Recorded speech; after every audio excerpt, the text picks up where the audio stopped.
Hi everyone, my name is Samuel Lopez. I am an applications engineer at Ozen Engineering, and today I'm going to talk to you guys about battery management systems in ANSYS. Before we get started, just a little bit about us. Ozen Engineering is an elite channel partner of ANSYS.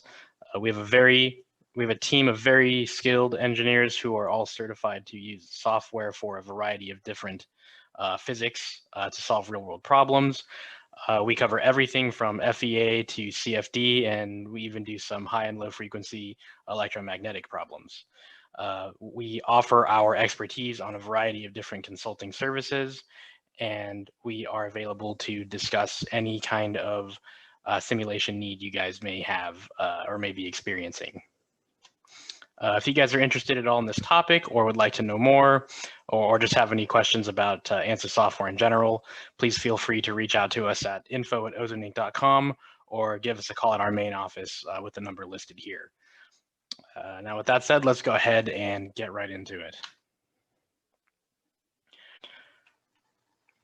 So for many of you guys, I'm sure your first question is probably, what is a battery management system or a BMS? And the short answer is that a BMS system is essentially the brain behind our battery pack.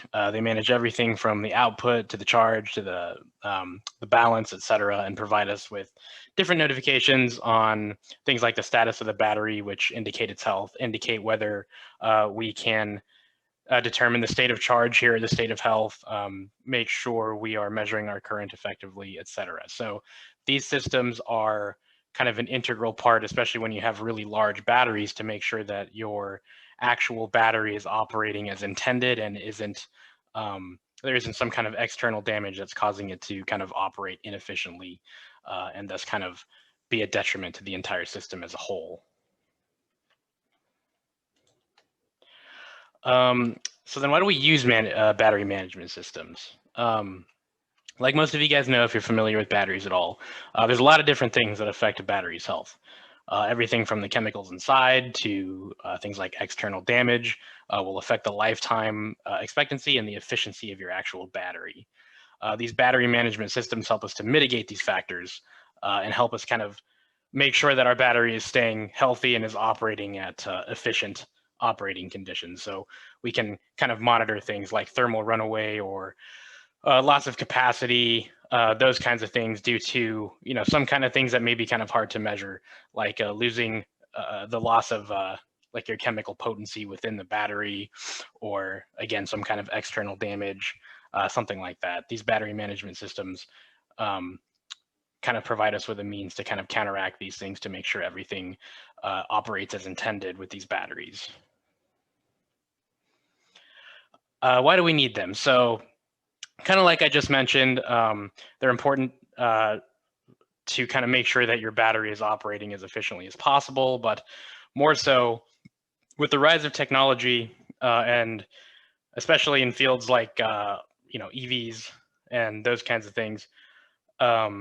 These are very expensive batteries, and so you don't want them to kind of fail or operate inefficiently immediately. We kind of need these things to last as long as we can get them to last, and we need a way to kind of monitor that they're operating as intended. So as you guys know, these batteries need to be able to charge efficiently. They need to be able to store energy effectively. They need to be able to operate safely and to deliver reliable performances over years of usage. Again, we don't want our battery to just kind of fail, within a month or two of installing it into the system. We need this thing to last ideally a couple of years. As I mentioned earlier, with these kind of large scale battery plans or these expensive battery plans like we see in EVs, intelligent battery management systems are becoming much more popular, and they kind of operate as a control center of the battery, and they give you the different status updates and kind of monitor the different conditions that the battery is undergoing throughout its lifetime. Again, things like chemical potency or some kind of external damage to the cells itself that's causing some kind of problem with the battery and making it operate less efficiency, those kinds of things. So with that said, I'm sure you guys are probably know that this is kind of a complicated process. And so this is where actually the hardware and software kind of come together on this. We ideally want to be able to use our ANSYS software to be able to monitor this. And the way we can do this is using something called digital twin, which I'll go ahead and get into in just a couple of slides. Okay, so let's go ahead and talk about battery management software design and validation. So there's kind of a couple steps that we need to take into account before we just start to dive into this. The first thing we want to really identify is the purpose. So what exactly are we trying to accomplish by modeling this? The next thing we need to talk about is the pains, or what is going to be the kind of the difficult portion of modeling this. Just because we can model it doesn't mean it's going to adhere to all the different standards that we need to abide by. And so it may, pose kind of a problem. After that, after we identify the different pains that may come up, we want to talk about the approach. So now that we kind of understand what we need to do and how to get there, we want to understand what tool do we need to use to be able to do this appropriately. So if you guys want to model things like thermal runaway, FLUENT would be a good tool to be able to do that. Or if you guys want to do things like system safety and security and understand all the different guideline levels that exist, you want to use either SCADE or Medini. And the last tool here would be for kind of like a preventative maintenance tool, and that's Twin Builder, which again, we'll get into in the next couple slides here. And the last thing, and probably the most important, would be the benefits.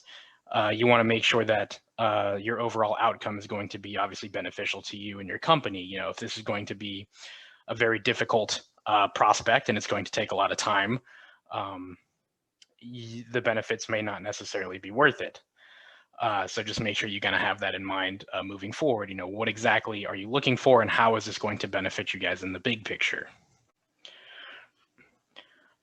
Okay, so with those things in mind, we'll go ahead and talk about system simulation within Twin Builder itself. Now, before we get too deep into this, if you guys aren't familiar with Twin Builder, we have, and we'll be uploading even more Twin Builder content to our YouTube channel. So just kind of keep posted on our channel to see the different updates for all the different videos that we're going to be uploading regarding this topic.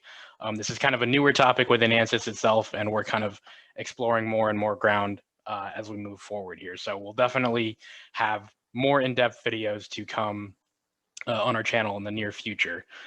So keep that in mind. To give you guys a brief overview, Twin Builder is essentially a way to monitor or to kind of compare your actual simulation to real world results. Now, the way that we go ahead and do that is we monitor a smaller system, say in this case, a battery management system, and we want to monitor, let's say, the temperature inside over a given day. Now, the operating conditions of your battery management system can change, and those are the different parameters that we would need to input into our simulation. What is the ambient temperature like? Where is this thing going to be parked? What's the humidity?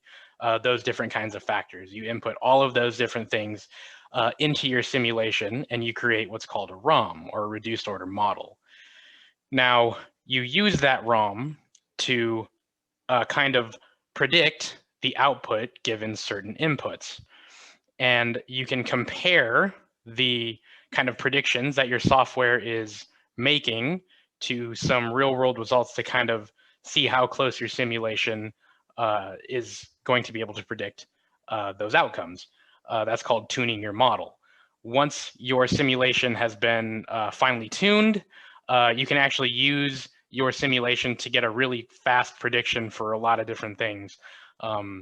You can use this tool. This tool is going to be most popular for doing things like predictive maintenance, kind of like I mentioned earlier, where you input several different things, the material properties, et cetera, and we can actually see under certain operating conditions, we can estimate how long our component is going to last under specified conditions.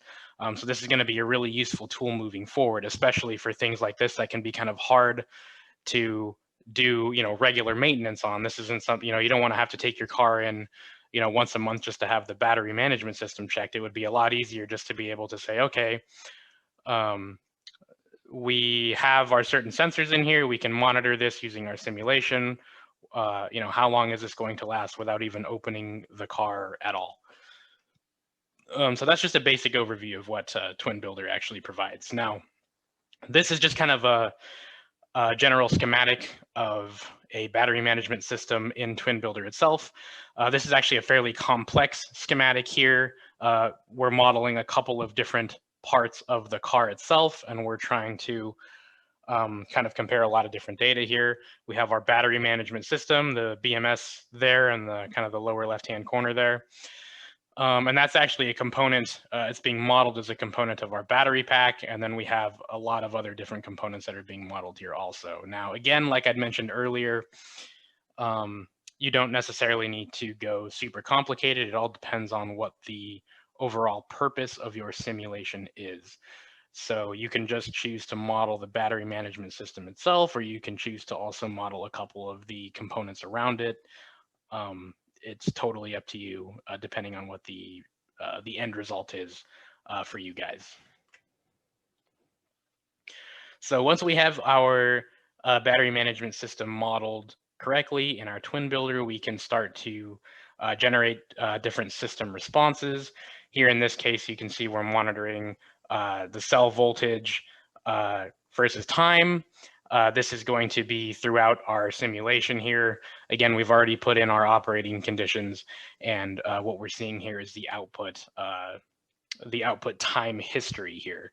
And we can use this history in a couple of different ways. Again, like I mentioned, we can see, we can kind of monitor the cell voltage over a long period of time to see, okay, is it kind of operating at a steady rate, or is the voltage kind of dropping off for some reason? We can use this information as kind of an indicator to see, okay, is our battery operating as we would expect it, or is it outputting a lot less voltage than maybe we would want, which would warrant maybe kind of, going in and checking to see if everything is okay, those kinds of things.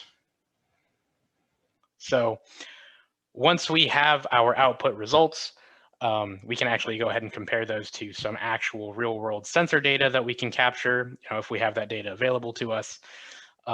Here on the kind of the lower left-hand picture, I apologize, this picture is just, it was kind of difficult to make it a little bit higher resolution.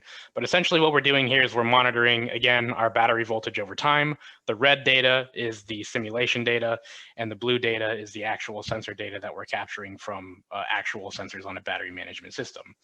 You can see that we have our model pretty well tuned, and those two lines are pretty much indistinguishable. They almost perfectly overlap with each other.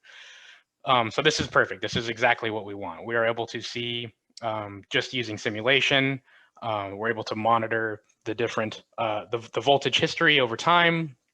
And again, we can use this information to kind of see different things related to our battery health, just to make sure that everything is operating as intended.